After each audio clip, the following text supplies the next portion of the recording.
We've got an incredible citizenship property in St. Kitts that is titled property that has 102,000 square feet of land. This is over 2 acres of land with all kinds of fruit trees on the property. It's got a main house of roughly 5,500 square feet. And then on top of this, you got 3 guest houses on the grounds. The property has great views of NEVIS off in the distance and also the Caribbean Ocean. You can get this really good deal not far off from the citizenship limit of $400,000 US for St. Kitts and Nevis citizenship. If you're interested in learning more about this property and the St. Kitts and Nevis passport or any other country, and you're making at least $150,000 US a year, and or you got a net worth of at least 1 million US, and you want to learn legally how to get your income taxes to 0 or how to get a second passport as quick as 45 days, do 3 things. Hit the subscribe button on the right of your screen right here, and also the notification bell next to that subscribe button. You'll get new videos as they come out automatically. And number 2 is I would like to hear from you. If you got a question or comment, just put it below. And number 3 is go to our website, www.citizenshipquickly.com, and just ask for some help. Okay, now one other point I would like was there was a video that I saw a guy the other day, and he mentioned on a YouTube video that the least recommended passport that he would recommend was the St. Kitts and Nevis passport, which kind of floored me. He said one program lags behind the rest, and that was St. Kitts and Nevis. He stated that St. Kitts and Nevis is charging a higher price than Dominica or St. Lucia for a single person, and he didn't see the justification for paying the higher price for St. Kitts. Well, I'm here to show you the justification. It is a huge difference. I know some people that spend sometimes a lot of time, aggravation, and money just to get a visa. Sometimes people don't get replies when applying online for a visa, and no one answers the phone lines, and sometimes the consulate offices, you have to personally go to that office and visit that embassy to get anything done, including making a costly, time-consuming flight to the closest embassy if there's not one that's nearby you. This can be a huge hassle, and this guy says that visa-free travel is not a big deal. Most people I work with are not time wasters. The average net worth of client that I work with has a net worth of at least 5 to 8 million US dollars. And they didn't inherit this money, and their time is very valuable. So I would say that visa-free countries and a passport that has a lot of visa-free countries is a big deal. Let's see what a big deal it does make. Let's look at Dominica. Dominica, you can go to 143 countries visa-free or visa-free on arrival. St. Lucia, you can go to 144 countries visa-free or visa-free on arrival. But a St. Kitts and Nevis passport, you can go to 156 countries and territories visa-free or visa-free on arrival. And this other person on this YouTube video also stated that he liked Antigua better than St. Kitts, but he never mentioned the real estate option of both passports. Antigua's visa-free travel is less at 151 countries visa-free or visa-free on arrival, whereas St. Kitts is 156 countries. And Antigua is also more expensive country to live in than St. Kitts, because I've actually been there quite a few times. Also, St. Kitts and Nevis will let you buy any property in either country, not just in the citizenship zones to qualify for your citizenship, as long as the property is title property and the property hits the citizenship limits set by the government.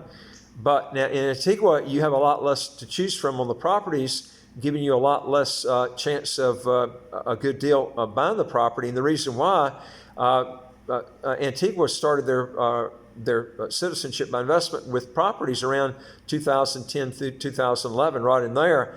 And most of the properties they've got over there, the ones I've seen, are fractional type properties that are not good investments. You want to buy standalone units.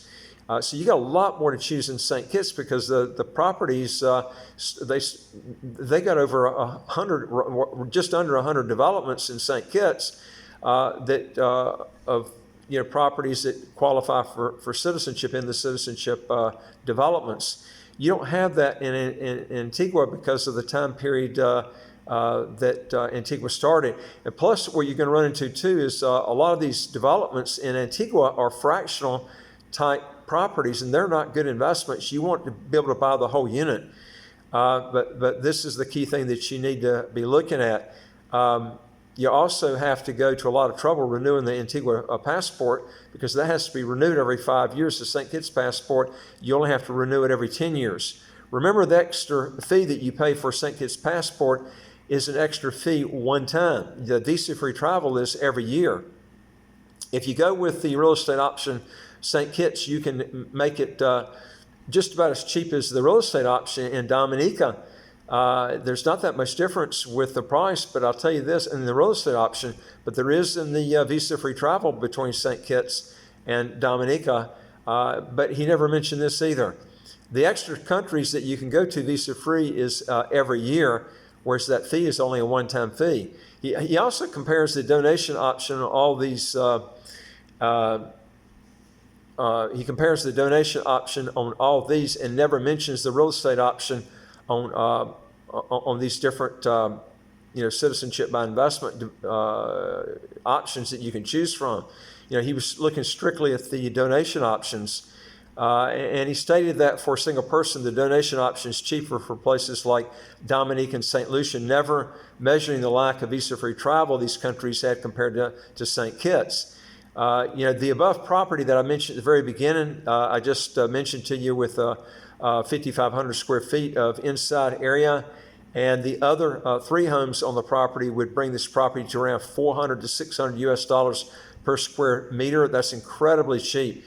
This same guy has stated on other videos that you cannot buy anywhere close to $1,000 US a square meter on citizenship property in the Caribbean, and he's dead wrong on that. I mean, this property right here is an example of one that I'm talking about.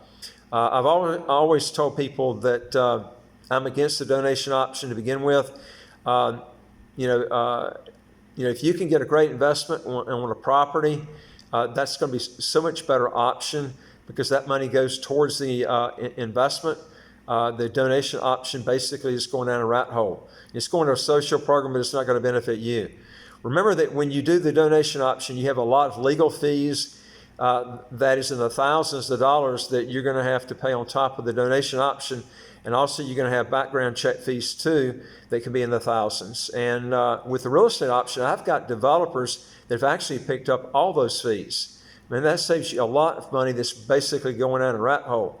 But he never mentioned this in the tape. He only hit on the donation options totally. The most important issue he never hit on was on the income tax issue. Let me give you an example. The personal income tax in Dominica is as high as 35%. In St. Lucia, the personal income tax is as high as 30%. St. Kitts is 0. I mean, why would you want to get citizenship in a country where there's a 0 income tax, and you have an option of getting a citizenship in a 0 tax country, and then you got 2 other ones that charge 30 and 35% as their top brackets? That's a no-brainer. I would much rather pick a country that has a 0 tax system, and St. Kitts has a 0 income tax. One formula that you should always try and follow is the flag theory, which is on our website. And 2 of the things it says is legal residence should be gotten in a tax haven country. And another thing too is number 2 is business space. It says where one earns one's money, ideally in a place that has no income taxes or corporate taxes for money made outside that country, and little to no corporate or income taxes for money made inside that country. You don't have that with Dominica or St. Lucia. You don't have it with the other ones on the fast track programs at all either, except for Dominica and, except for Antigua and Barbuda and St. Kitts and Nevis. Now, one of the other things that he kept hitting on was which country was cheaper for a single person. But when I found out what this guy was charging personally for his own service fees, I thought, which are some of the highest in the industry, I'm thinking, why is he trying to talk about what's cheapest here when his fees are some of the highest in the industry? That's what was so funny. And then on top of that, he's recommending what I call really substandard passports, because they don't have good tax laws in those countries like I like. And the visa-free travel is not as good as St. Kitts and Nevis.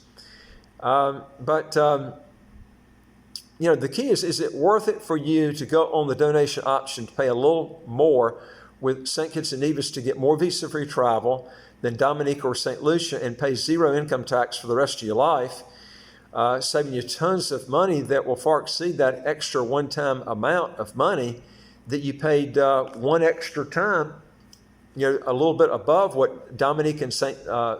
Lucia is just one time. To me, that doesn't make sense.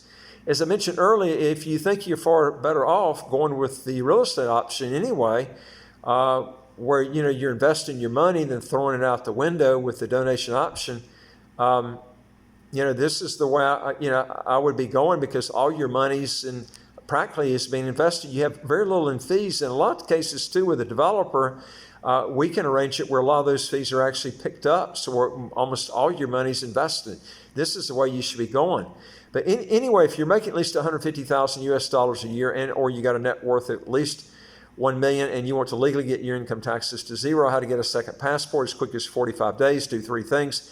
Hit the subscribe button on the right of your screen right here, and you get new videos automatically as they come out. I would like to hear from you. If you got a question or comment, just put it below and I'll get back with you. And number 3 is go to our website, www.citizenshipquickly.com, and hit that top bar that says apply with us, fill out the questions, hit that bottom bar that says send it to us. We'll get back with you. We deal with a lot of citizenship by investment, residency by investment countries all over the world, and I look forward to talking to you on the next video. Take care.